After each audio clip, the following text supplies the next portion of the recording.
essa semana. Aqui nós vamos fazer a nossa videoaula da semana, dando continuidade no conteúdo da semana passada.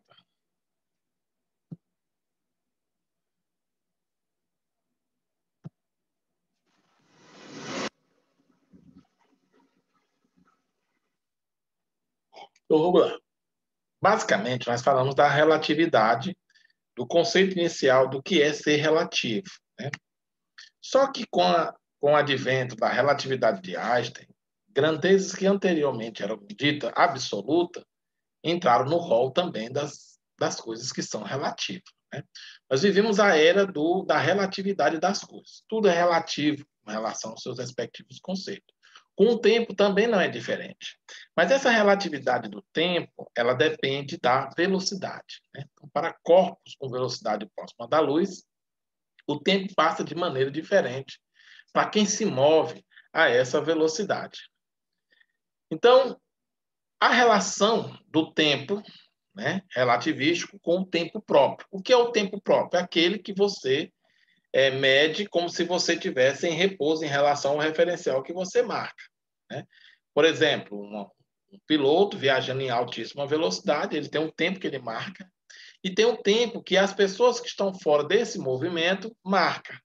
Então, são relógios idênticos, relógios iguais, mas o tempo que cada um marca, aquele que se move em altíssima velocidade e volta, para aquele que move, né, aquele que está medindo fora do movimento, passam-se tempos diferentes. Ou seja, para quem está se movendo em alta velocidade, o tempo passa mais devagar, né? Chamamos isso de tempo próprio, de quem está vendo o movimento, né? Então, vamos ver aqui o que a figura aqui coloca. A velocidade próxima da luz, o movimento afeta a medida do tempo. Aí ele bota aqui, né? Em A, o trem parte da estação às 9 horas, né? Tá aqui, 9 horas. O relógio da estação e do trem, né, estão sincronizados, né? Estão sincronizados, os dois marcam 9 horas. E em B, ao chegar na outra estação, né? Que o relógio da estação marca 10 horas, né? O tempo dilatado e o tempo, né, do trem, que é 9h35, né? Que é o tempo próprio. Então, para quem está dentro do trem, né? Para quem está dentro do trem, passou-se 35 minutos. Mas para quem está fora, né? Está vendo o movimento, se passou 1 hora. Ou seja, o tempo passou mais devagar para quem está se movendo. Isso nós estamos falando em termos de alta velocidade, tá ok? Então, sempre lembre disso. A velocidade, né? O movimento próximo da luz, vai frear o tempo, né? Para quem mede. Mesmo que esteja um relógio sincronizado, tá ok? Então, aqui nós vamos colocar aqui alguns efeitos sobre a marcha do tempo.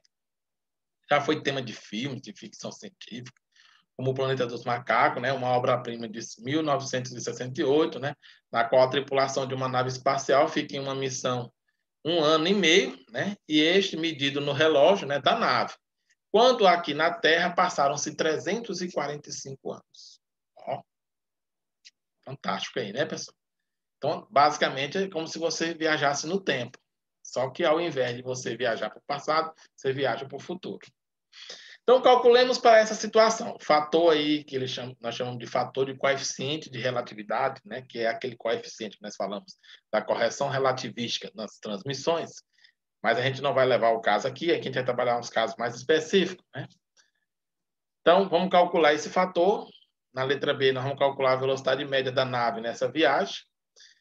Então, vamos lá. Começando aí pelo fator, né? Temos aqui o tempo da nave, né? Passou-se 1,5 anos e na Terra 345 anos. Então, o coeficiente relativístico é nada mais nada menos do que a divisão entre essas variações de tempo que ocorreu na Terra e na nave. Ou seja, para quem está no referencial inercial, que é a Terra, e para quem está se movendo em altíssima velocidade. Então, o coeficiente aí, né, o fator de coeficiente dá 230. 230.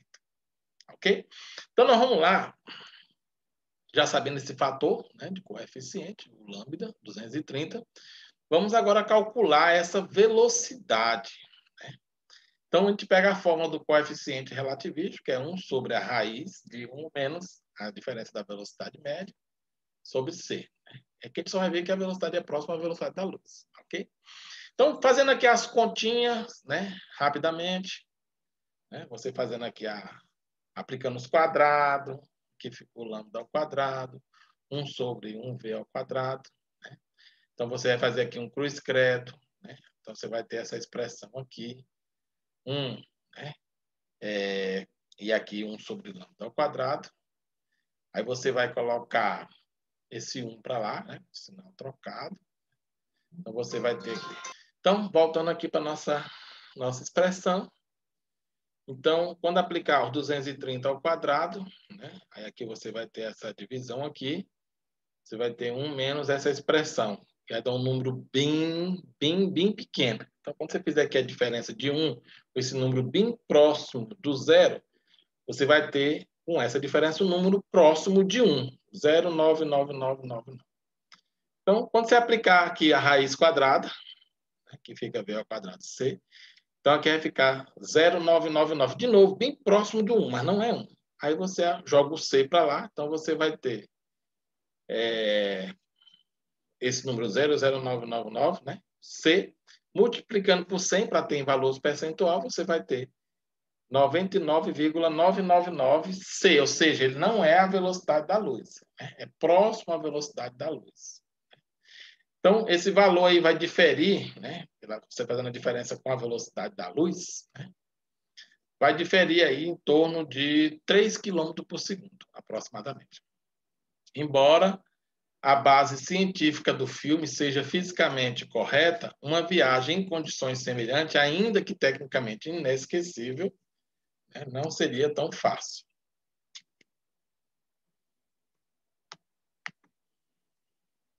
Então, imaginemos o evento de duração própria, que é o tempo medido, né, dentro do espaço, de 12 segundos do nosso veículo referencial, cuja velocidade vale 0,8 c, 240 mil km por segundo. Em relação ao solo, pela equação 1, temos para a duração do evento no referencial do tempo do solo, ou seja, o tempo relativístico, o tempo próprio e o tempo relativístico. É igual aquela história da Terra e quem está viajando, certo? Então, 12, aí dividido por essa expressão aqui. Um detalhe importante, quando eu der o V de 0,8c, você vai ter como resultado da expressão do coeficiente 0,6. Quando eu der 0,6c, você vai ter o resultado 0,8. Bem interessante isso aqui, bem curioso. Isso para facilitar as operações. A gente vai usar basicamente isso. Então, você vai ter aqui o tempo de 12 dividido por 0,6, que dá 20 segundos. Se a velocidade do veículo fosse 30 mil km por segundo, ou seja, 0,1c, teríamos um lambda, um coeficiente relativístico, de 1,005. E o tempo de 12,06 segundos, ou seja, só teria uma diferençazinha de 0,6 segundo. Uma diferença de 6 centésimos de segundo. Portanto, quando V é muito menor do que C, tem-se um lambda muito próximo de 1. Ou seja, o coeficiente relativístico tem para 1, que aí não surge efeito. Por isso que ele tem que ser velocidade próxima da luz. Quando V é próximo de C, aumenta indefinidamente esse intervalo de tempo. Torna-se maior, né, com um tempo relativístico bem maior do que o tempo próprio. O intervalo entre os eventos é menor para um observador em relação a esses eventos, são vistos em repouso. Esse intervalo de tempo é chamado de tempo próprio, que é aquele tempo que a pessoa marca quando está se movendo junto, e o tempo de quem vê o movimento. Então, vamos aqui para uma questãozinha, para você ver como exemplo, para vocês fazerem aí as questões do livro, da página.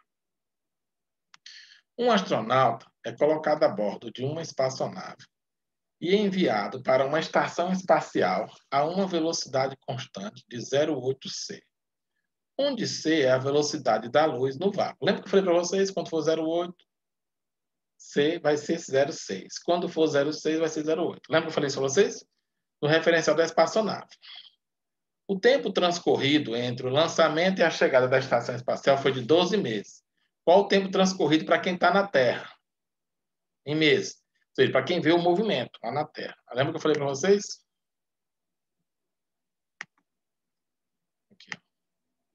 tempo relativístico, aí, igual tempo próprio,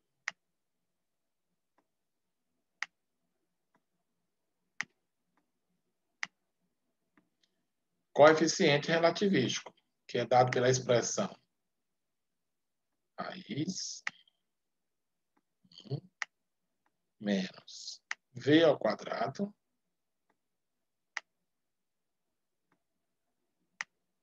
c ao quadrado.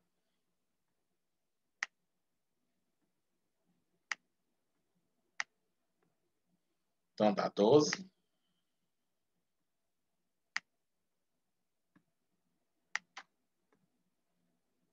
Aí, quando fizer aquela substituição que eu falei para você, a gente já sabe quanto é que dá essa expressão aqui, né? 1 menos 0,8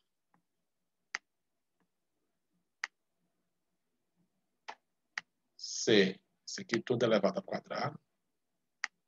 Estou botando aqui só para botar, mas eu já sei quanto é que dá aqui essa expressão toda, certo? C ao quadrado. Quando V é 0,8C, todo esse valor de baixo não tem perigo, ele vai dar o mesmo valor. Então, vai ficar aqui 12 dividido por 0,6. Não tem erro. Então, quanto é que dá essa divisão aí?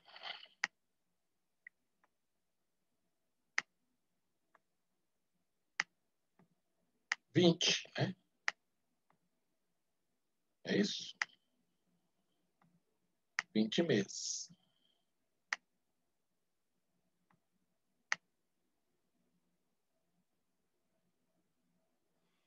E até a próxima semana. Tente fazer as questões aí. Tchau, tchau.